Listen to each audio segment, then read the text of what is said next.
very brief intro for someone who needs no introduction up here, but I do want to say that this, from my time back in Utah, this was back when I started in 2003. Some of the first group of people that I started to meet around the state were from Brigham Young University, and I think Jim Nelson was one of those people, and it was a pleasure to get to interact with him for all those years that I was in Utah, and a great champion of hydroinformatics. And so I can think of no one better to give us a keynote about the hydroinformatics field and the research going on today than Professor Jim Nelson from Brigham Young University. Let's welcome him to the podium.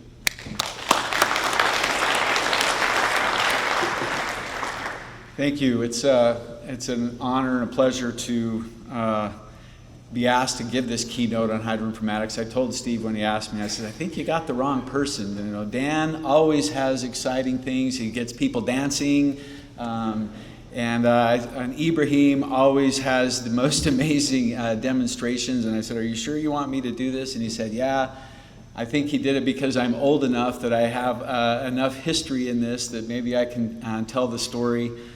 Maybe it'll be a little bit more trivia as well. I'd like to give you just a little bit of background about at least my journey and my view of hydroinformatics and what I've seen over the years. And maybe a subtitle to this talk could have been, what is it about Utah and hydroinformatics? So I hope to maybe answer a little bit of that question as well. If you've been to many of my presentations, you know that I don't very often give a presentation without acknowledging my most important co-PI, my wife. And this is my family. I have 4 children, 9 grandchildren, and honestly, I would not be here. I would not be able to do the things I've done without that support. This is the most important part of my life. And I'd actually, since all of you probably have your computers out, your devices anyway, I'd actually like you to take just a minute, and I'd like you to text or email whoever it is that supports you that's not here today. I'd like you to send them a quick message right now. All right, so we give you 30 seconds. Whoever that is back home, whoever that you want to recognize, just send them a quick message and tell them thank you. It would be difficult to do what we're doing if things weren't running well on the home front. So I'm going to let my wife know as well. I tell her that I do this, but I don't know if she believes me. All right. I'm actually going to have you do another thing, so keep your device handy. I know you all do anyway. They're in front of you, so we're going to play this game again here in just a minute. So what is hydroinformatics? Here's a word gram. I did a couple of different things. Asked ChatGPT to do it. I was going to use Mentimeter, but I'm not that good with Mentimeter like Sagi is. So the first one probably came off of my computer. It was probably derived a little bit more from my writing and my things, but you can see that it encompasses everything that we're doing here, right? Modeling, hydrology, big data, remote sensing, communication. All of these things factor into hydroinformatics and kind of become the glue of what we do. So it turns out that Mike Abbott, I don't know how many of you have heard of Mike Abbott, but he's largely, if you Google Wikipedia, you'll see that he passed away a few years ago, but he's largely recognized as the founding father in this field. And I remember in the early 90s, he was running DHI. In fact, I mean, everything was called Mike. That's why it's Mike 11, Mike 21. All of the models that come out of DHI are named Mike because of him. But he also was instrumental in starting the first journal of hydroinformatics in the late 90s. And there's a wonderful book, Mike Abbott's Hydroinformatics, that also kind of gives some of that. And I'm not sure why my titles ended up this way, something in the translation here, but I think you can read them anyway. So in our world, David Maidment, I believe, could be considered the father of hydroinformatics. And, I prepared this tribute to him a couple of years ago when they were having the David Maidment Symposium, and had several of you who are in this room and others that had been impacted by him. Ed said yesterday about Tom Graziano that the weekend was just 2 more days of work until the next week started. And certainly David Maidment operates that way. I think all of us have gotten emails from him in the middle of the night And he's constantly working and giving so much. So I would like to very briefly rifle through many of these things. Some of you here, this is Norm Jones. His first paper was written on tins and hydrology. There he is, way back in the day at the University of Texas. Gonzalo Espinosa, involved in web mapping. The arc hydro work that was done, working with Esri, Steve Cope, and of course Esri's been very much involved in the graphics and the communications. Noman, also at Esri, and Dan Jokic. Okay, here's Norm again, worked with David on the arc hydro groundwater model. All the work he did in making the standards, WaterML, and working with OGC and the WMO so that these things became standardized. Here's Dan early on, and Dan's work with Hydro Desktop.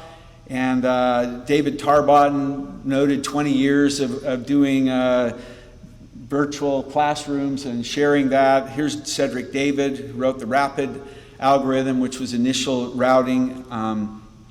The whole NIFI experiment that started the National Water Model back in 2016. Here's the work, all the work that he did with Tom and Ed and Fernando. There's a younger Ed Clark right there. Okay, he was very instrumental in getting started the work that we've done with GeoGlows and connecting with ECMWF. Of course, he then went on to help derive the hand and get started on the flood mapping with Fernando and many others. Been instrumental in Quasi and its overall development over the years. And then, of course, he's done a million things in Texas, which continue to feed and inform much of what happens here as well. So, you know, he literally wrote the book on hydrology, but I would also say on hydroinformatics. So really, David Maidment is the father of hydroinformatics. And if you all know David, like, let's declare victory. And so here's my second, let's give him a big hand. I don't know if he's online. He kind of foiled my surprise for him, because my second thing is I'd like you to pull up your computer, your device. Here's his email address. And I'd like you to send him some note. I know many of you have had a connection with him directly, some interaction, some way that he's promoted your work and helped you. So I'd like you to send him a quick email of gratitude. And if you didn't have that indirectly, we're here today largely because of the work and the foundation that David has done in hydroinformatics that's made all of this possible. So I hope that you'll send him a message. He told me later, he says, hey, I hear you're giving a talk on hydroinformatics, and I wanted to say, well, don't tune in that day, okay? Because don't tell him I put you up to this if he's not in today. I just want to spam his email and tell him thank you. So I'll give you just another 30 seconds to do that.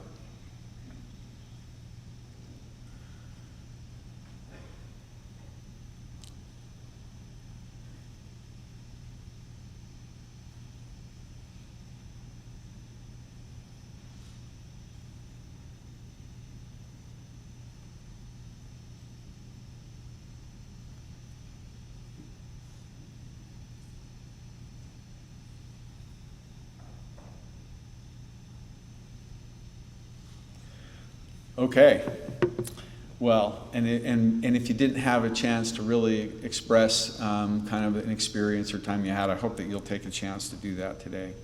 So let's get back to hydroinformatics, and I'm going to, again, tell this a little bit, kind of my story, my history of watching how hydroinformatics has progressed, and of course that ties in directly to the National Water Model, the National Water Center, and Cairo as it's evolved.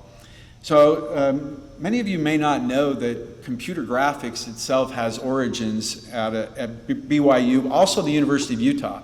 One of the biggest connections, internet connections that was made early on was between BYU and Provo and the University of Utah. And Ed Catmull, who started Pixar, was at the University of Utah. But also in the civil engineering department, Professor Hank Christensen, who was kind of a director of our graphics lab when Norm and I began.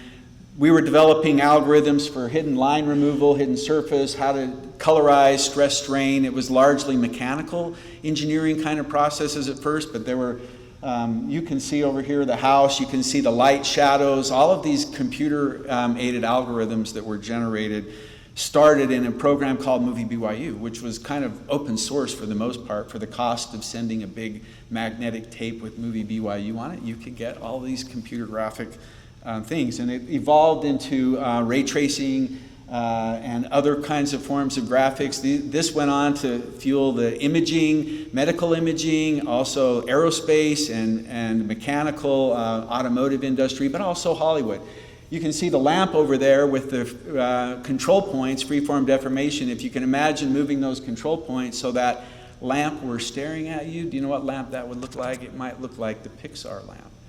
And so much of that happened at BYU. And so we had this rich development of graphics kind of before the environmental sciences and a lot of other people had graphics. We had those libraries. And so I'm going to tell a little story.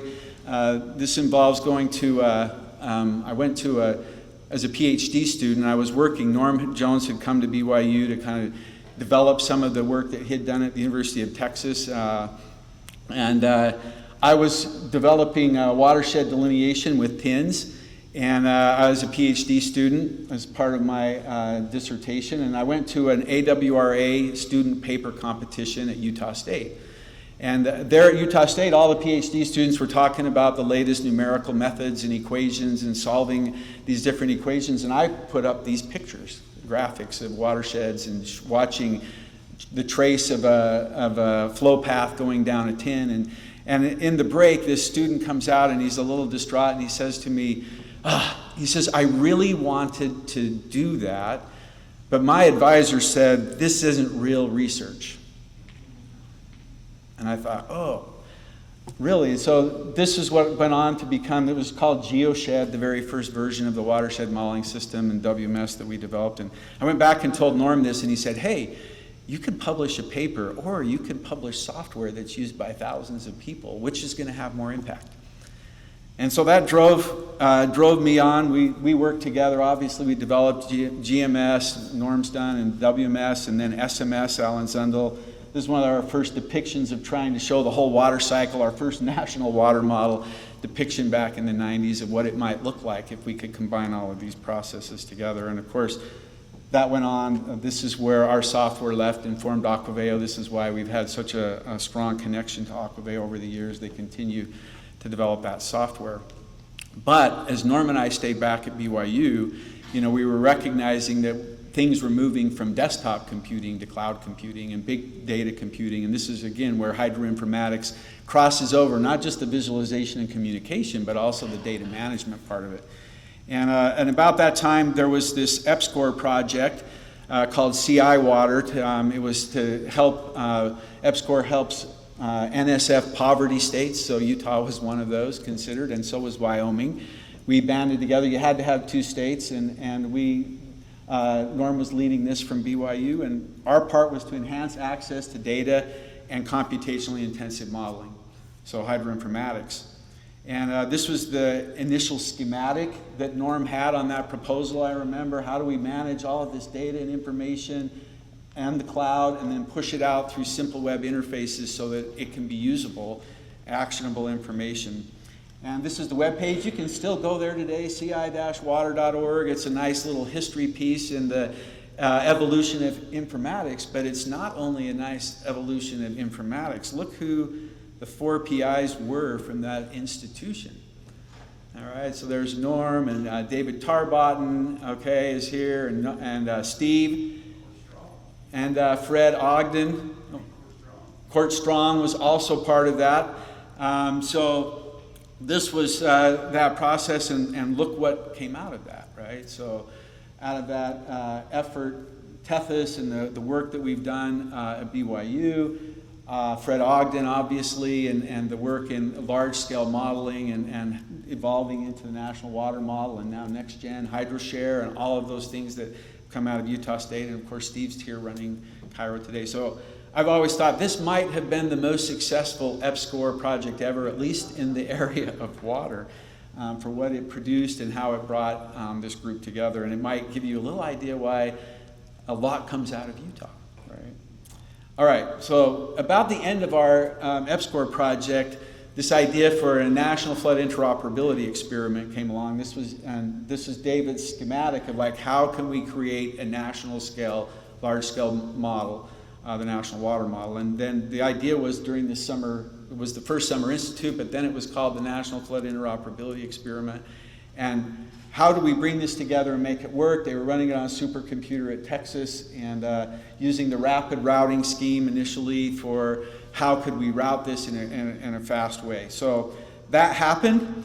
Of course, it evolved into the first version of the National Water Model, and I remember seeing these model configurations and how all of that would come together. And of course, the Esri folks in helping begin the mapping and how do we access that. It opened up a lot of the research and earlier versions of what we had done.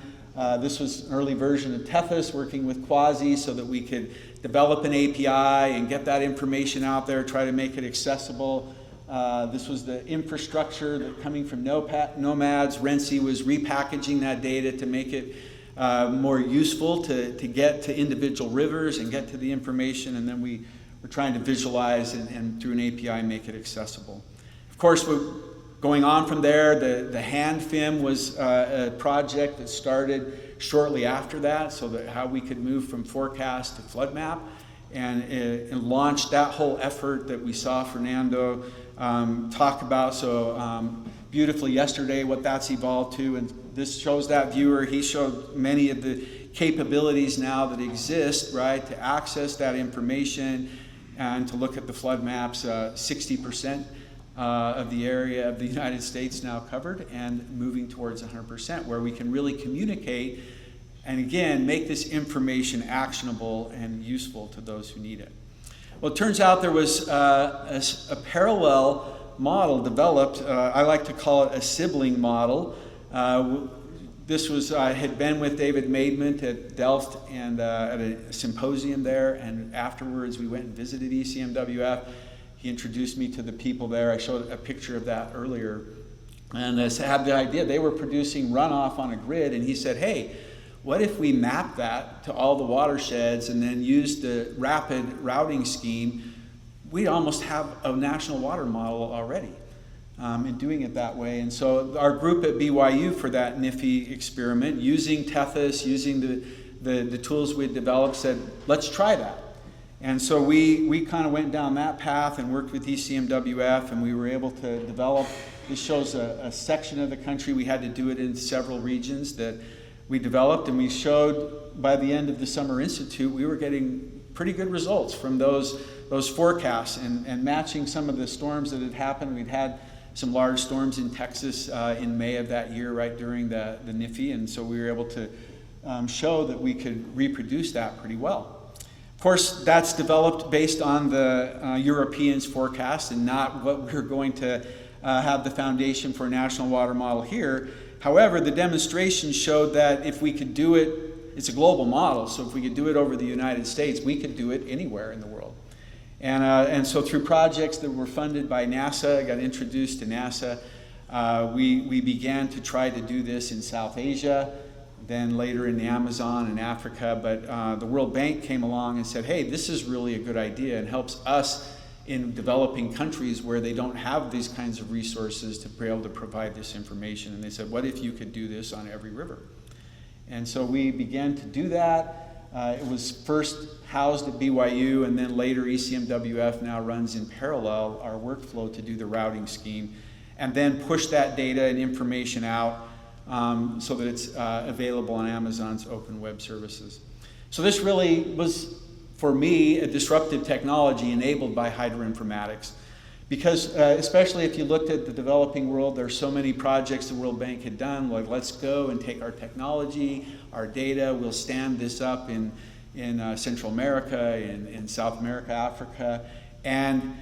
But the problem was technology is changing so fast that those countries couldn't adjust to the scaling, increasing resolution, the different computer systems. They just couldn't afford it to keep running those kinds of models and be able to calibrate and have the personal capacity to do it. So what we were doing was pushing that modeling back upstream. And really that's what's happening with the National Water Model as well.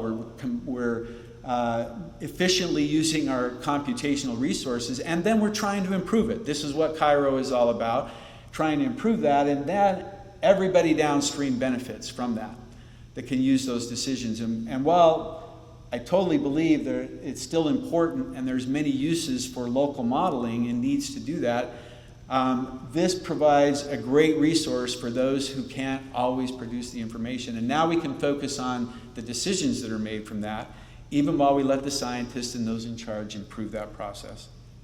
So we looked at this early on with our GeoGlows effort. What are the barriers we have to overcome for a large-scale model, a global model or a national model? And what are the hydroinformatics elements that do that?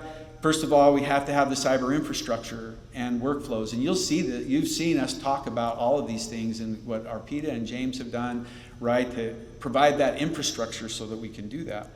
We have to validate, and we have to provide trust. There has to be enough trust in using that information that people can confidently do that. We have to communicate it in ways. Through visualization, through being able to understand what their needs are, what their problems are, and then we have to be able to work with them to co-design and help provide the solutions that they need to solve their problems. And so that's what we were trying to do with GeoGlows all along. Today, it continues to operate. It's on a global scale. We leverage what ECMWF does in the forecast, what Esri does to help us with the mapping, and AWS is doing in order to make that information available. It provides, and you'll see kind of, I put the icons here where the big data is managed and the validation process in our research, the communications that we're having, and being able to get that data out and be able to use it for others. And currently GeoGlows provides an 85-year retrospective analysis on almost 7 million rivers worldwide that's developed from the ERA5 reanalysis data. It also then provides the daily 15-day forecast from the ECMWF Ensemble forecast. All of that gets pushed regularly to the AWS bucket, where it can be downloaded through APIs, through Python packages, and used to develop different customizations so that people can use that information in ways that they need to be able to use it. But what about adoption? That was always put up there in our schematic, but really adoption, and Steve asked me in this talk, really, how do we move to operations? And you might have seen my figure to begin with. I really see hydroinformatics, all of these things, as the bridge that gets us from our big data, from our modeling, into operations and making it usable. But there's another element of that in adoption that really is working with the people, understanding them. And so I wouldn't say that we did this necessarily intentionally. Our project with NASA Severe, they already had the idea that we're going to establish regional expertise, so we worked with them in order to let them understand how can they use it best. And so Ecuador is probably our poster child. They use most of this information combined with information that they're also producing as part of their authoritative national data. And they've customized that and developed bulletins in ways that they're confident and that they can provide that information. There was a project in one of the provinces, an indigenous community, largely driven by women. They needed to irrigate their field, but they had no information to say if there was enough water to develop a pipeline system that would bring the water to do the irrigation. And so the GeoGlows information gave them enough confidence that the water was there, would be a reliable source so that they could get their project to move forward. And so there's been many different kinds of uses, even though our original intent was always to provide some element of flood warning. There's so much other use that they found and we're able to do. Right now there's about 40 million accesses a year in 2024. There's about 100,000 a day of access from our services in different ways. You can see largely where the severe hubs were, but it's all over the globe, and some of the other kinds of things that it's been used for and adapted into local services are shown here. So at BYU they have a Center for Social Impact, so these kinds of activities that derive social benefit that aren't necessarily monetized, they have a whole program. They call it Do Good Better. But they have the social impact cycle, and one of the things we realized in in trying to get to operations and get impact in people using it was we had to understand what their problem was first. And this first step of their social impact cycle was love the problem, not the solution. And that's really hard as scientists. We love our solutions. We love our models. We love our visualizations and our clever ways of doing things. And often our perception of how it can be used doesn't match the reality of what they want to see or what their problem is in the first place. We perceive what their problem is, but we don't really know. And so that's become a really important part of what we've done recently in using GeoGlows. Last year, Norm and I took students on capstone. We were working with the hydrologic services in Central America, and we try to take them through this social impact cycle for hydrology, adapted for hydrology. Many of you know Karina. She was here at the Summer Institute and then was a leader, and she's been a big part of this work because she was involved with us in Ecuador and then saying, how can we better implement and get impact from the work that we're doing? And it really involves getting next to the people and understanding what their needs are and what their problems are so that we can adapt our solution and to what their challenges are. And that's been really successful. And in fact, I went back to the Cairo webpage that describes like what Cairo is about in our research themes. And here you can see, we have RT1 and the modeling and the water prediction and accelerating resources for modeling and the hydroinformatics. And the real bridge here, and I should have probably put in my graphic, at least a pier on the other end of the bridge to operations has to be that social impact, right? And that social and economic, it has to make sense for people. And so I really like that this was the schematic early on, and I know that in our projects this has been, and we're being encouraged more, right? Let's talk to the people that need the solution. That's how we're going to get to operations. That's how we're going to make this information useful. I think education, outreach, engagement is all really kind of part of that as well. It's on that other side. But that effort really, if we want our work to live on and to have impact, we need to fully embrace this kind of idea that we're trying to solve somebody else's problem and not necessarily try to get them to use our solution. So I think that's really important. So where are we kind of in these elements in Cairo? I think we've seen it over the last few days, and I apologize. I didn't have time to gather from everybody. If I left your part out, really, I feel like every one of us is involved in hydroinformatics at some level. I can't believe the work that Arpita and James have led. Steve even said they weren't even necessarily thinking about this at the beginning. We thought we might use the NOAA resources and had to stand all this up. I wanted to stand up and give Arpita a standing ovation the other day, although when I stood up, I think somebody thought I was going to ask a question, so it didn't really go. But I would like right now to give the group, Arpita, James, that group, let's give them a standing ovation right now for just a minute.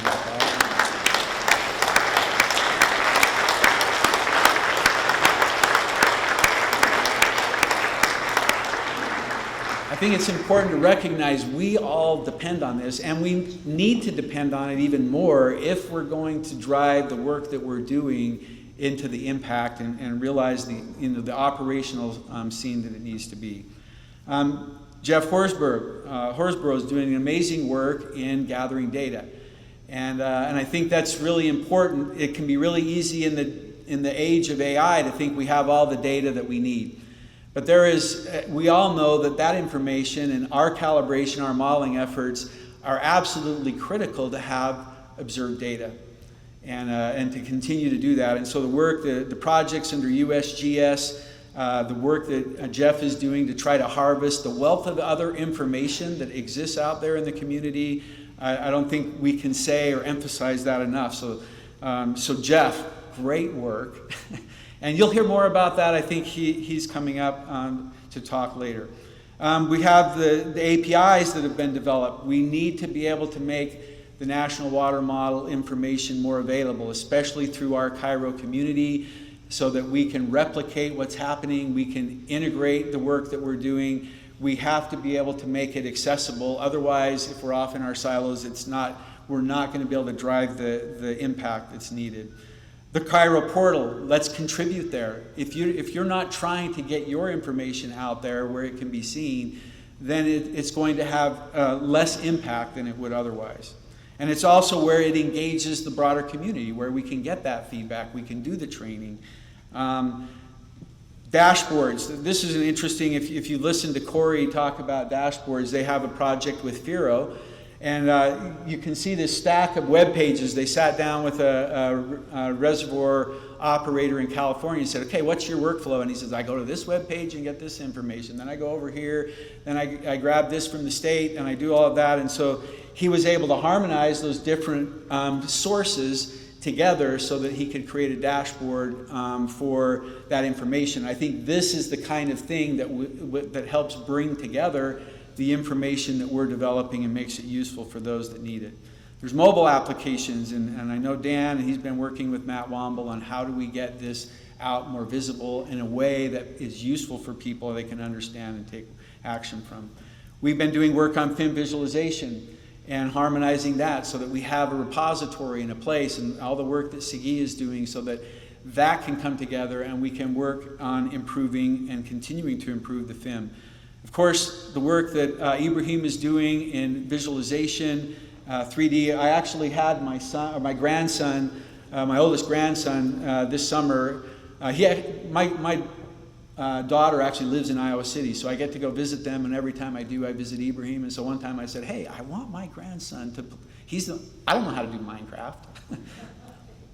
And so we installed Minecraft, and I got to play that with my grandson. He got to show me. He could solve the flood problem a lot faster than I could. Let's say that. All right. Oh, I went backwards. Also, AI. There's so much of AI that can be done to improve. We need to learn how to harness that. We need to do it responsibly. But there is just a wealth of things that can be done that will help get our information out.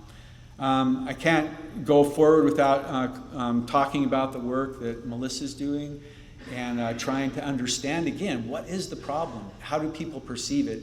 How do we need to present our data so that they can actually, with confidence, make the decisions that they do? So, going forward, I listed a few things here.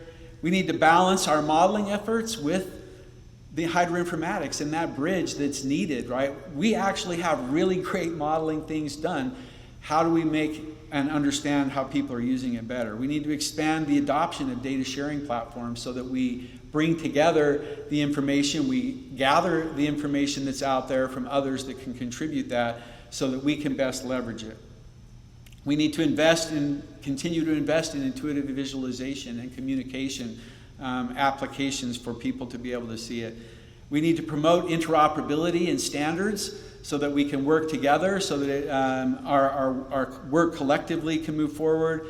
We need to develop this cooperative data sharing. I'm shamelessly plugging Jeff Horsborough's work, but he's told me he was going to make fun of me otherwise because I can't see, and he was going to make me dance again like Dan does. So no, we really do need to be able to go out and develop those kinds of tools so that we can bring in all the information we can. We need to elevate the visibility and support for hydroinformatics innovations. I told Dan I would put this in, and he was a little discouraged because, with this new working groups, we went from RT3 being the largest probably working group theme to, he said, I think only 5 people showed up at their working group meeting. And Jeff Horsborough said to me, actually what we did was we've sent all the hydroinformatics out into the other working groups to infiltrate and make sure that you're coming back together, okay? So again, hydroinformatics, I really believe, is that bridge that we need to embrace and continue to work towards. We've done a lot of great things. We're doing that can allow us to get into operations and have the impact that we'd all like to see. Just a couple of final thoughts. Love the problem. I mean, be sure that you're curious. I think that's part of being curious, which has also been said, is know what it is that we're trying to solve. I think if that motivates and drives us, we'll do better. Hydroinformatics is real research, I'm glad to say. It took a long time to overcome that phobia. I was really quite traumatized by that for a long time.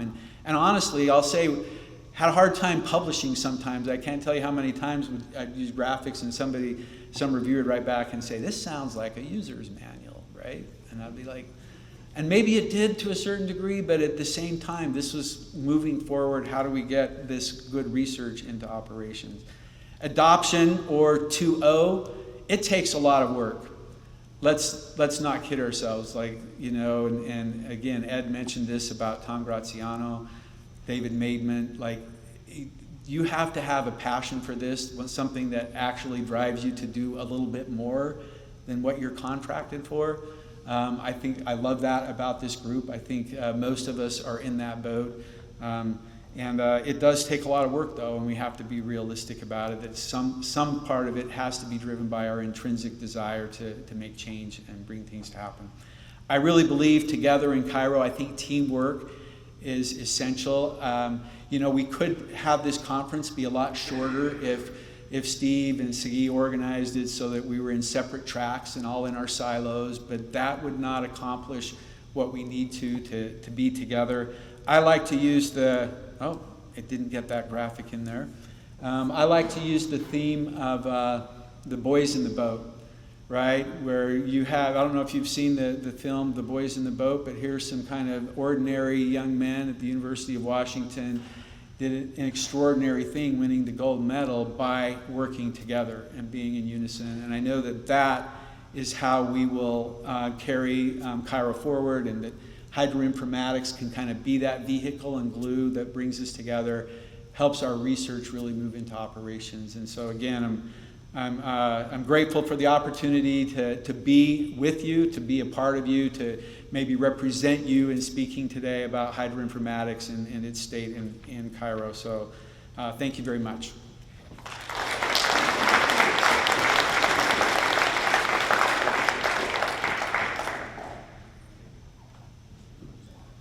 By the way, David must have been online. He's emailed me back saying they're coming in. He's getting the messages. So. Do we have some questions for Kim?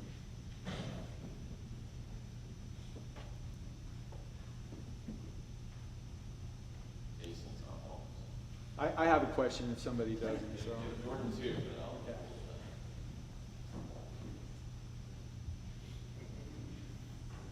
Great job. And I really like the love of problem passion for it. One of the issues that I've seen in hydroinformatics and in the work that's done is related to documentation of solutions. And I think we've also heard that in some talks about decision makers where there's an event and there are too many solutions in front of them. And I think with this field, there's been a big boom in the availability of coding and even building out with AI-assisted tools, and so that's potentially going to create even more of a potential surplus of solutions. So I'm curious how you see the future of the problem, where the problem might be too many solutions and the need for more convergence and more of that investment in the 2.0 part, your bullet 3. Just curious your thoughts on that. Whoa, that's a great question because, especially from the science point of view, we probably need more solutions here, right? We need to be exploring more things, whether it's AI or other modeling. We need to be the ones that are looking at that solution. But I think that, probably that's where the important part of allowing the two operations channel to then filter out and be able to understand how to bring those solutions forward so that it's, a uniform voice and not each one of us taking our problem and going and presenting it as if this is what solves the entire problem.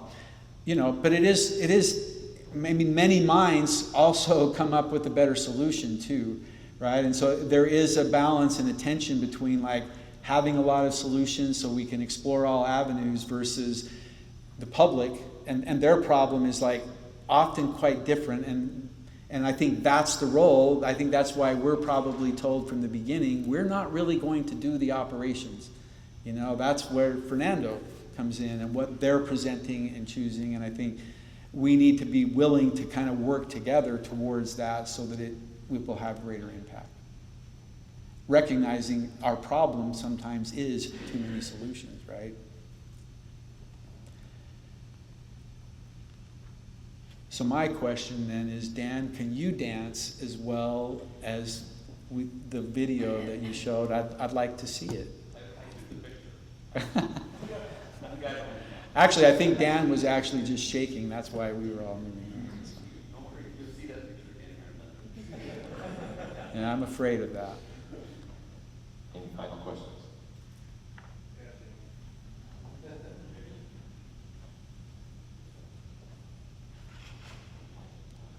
Thank you.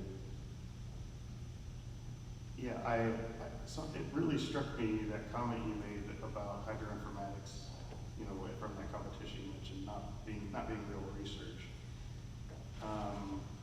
And when I look at this hydroinformatics as a bridge, a question that came to mind was, well, maybe you can delineate a bit more of like the abutments of that bridge? Because as someone who delights in pestering people on both the research and operations side, I sometimes pick up on a subtle tension where perhaps researchers aren't necessarily interested in like how their results get deployed to operations, or then on the flip side, people in operations may not be particularly interested in all the nuances of research. So how do we facilitate actually building that bridge? And I don't know if you have like actual personal anecdotes you could share about, ways to kind of, for the two communities to maybe be a bit more introspective so that, that we actually could establish an article connection. Yeah. So I think this is a really difficult problem because, like in the academy, we are rewarded and driven by publications and citations, not necessarily by did people use our work, right? Now, the idea being like if we publish it, it will get used, right? And go out into the academy. And I think that goes back to the comment Norm made to me, like, well, like you could make a publication or you might make an application that gets used. And then there's some tension. I had this a lot that it was like, I was just showing the pretty work of some scientists that, didn't feel like credit was there, like, because they had done all the hard work, if you will, to solve the numerical equations, and now I was showing a pretty picture and everybody was drawn to that, right? And yet that was driving impact in a lot of ways. And so, and I've seen this in the work with NASA and even at our university, people are a little bit more inclined to like, what is impact? How do we get impact? And it takes a long-term, sustained, and kind of an apparatus like we have in Cairo to be able to drive that. And so there is a tension. It's hard on the research side. Our objective isn't necessarily to get a bunch of users or people doing it. It's to get a publication and then to drive new science, right? And that's super important, right? I don't want to minimize that. And I have this struggle at our own university. I've been working on the University Advancement in Rank Council the last few years, and there's a lot of talk about this, right? And in fact, you actually, and this is part of why I say it takes a lot of hard work, you have to do a lot of hard work and publish and get that out there in order for it to be relevant. But once it is, I think there ought to be a way in the academy and a way to recognize now how do we turn that, how do we cross that bridge and use all that good research that we've done in order to have an impact, because I really do believe in the long run that's what we want. We don't want necessarily another citation, right?